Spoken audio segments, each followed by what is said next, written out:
Fayyaa jechuun maali? Namni tokko fayyaa qaba kan jennu yoomi? Akka dhaabbanni fayyaa addunyaa yookaan WHO'n ibsutti fayyaan haala qaamaan, sammuun fi hawaasummaan guutuu ta'anii nagaa ta'uudha malee dhukkuba yookaan dhibee irraa bilisa ta'uu qofa miti jedha. Egaa kanumarraa ka'uun fayyaan bakka gurguddoo sadiitti qoodamee ilaalamuu danda'ama. Inni jalqabaa fayyaa qaamaa yookaan fiizikaal heelzi kan jennudha. Kun dandeettii qaamni keenya hojii isaa sirriitti raawwachuuf qabudha.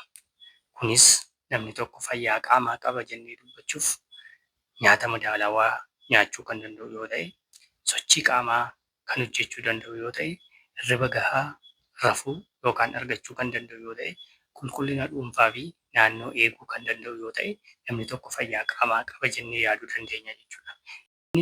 Inni lammaffaan fayyaa sammuu fi miiraa mental and emotional health kan jennu jechuudha. Kun dandeettii namni tokko miira isaa itti to'atu, dhiphina jireenyaa itti dandamatuu fi yaada sirrii itti maddisiisudha.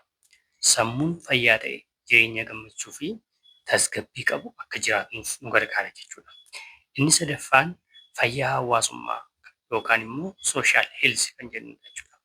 Kun dandeettii namni tokko namoota biroo, maatii fi hawaasa naannoo isaa jiran wajjin hariiroo gaarii fi nagaa qabu uummachuu fi eeggachuu kan danda'u yoo ta'edha jechuudha. Gabaabumatti namni tokko fayyaa qaba, fayyaa buleessadha kan jennu qoodaminsa fayyaa warra kana sadan kan qabu yoo ta'edha jechuudha. Gabaabumatti fayyaan bu'uura jireenyaati. Namni fayyaa qabu qabeenya guddaa qaba. Sababni isaas fayyaan matumti isaayyuu jireenya. Fayyaaf nagaan itti waaqatiin galatoomaa.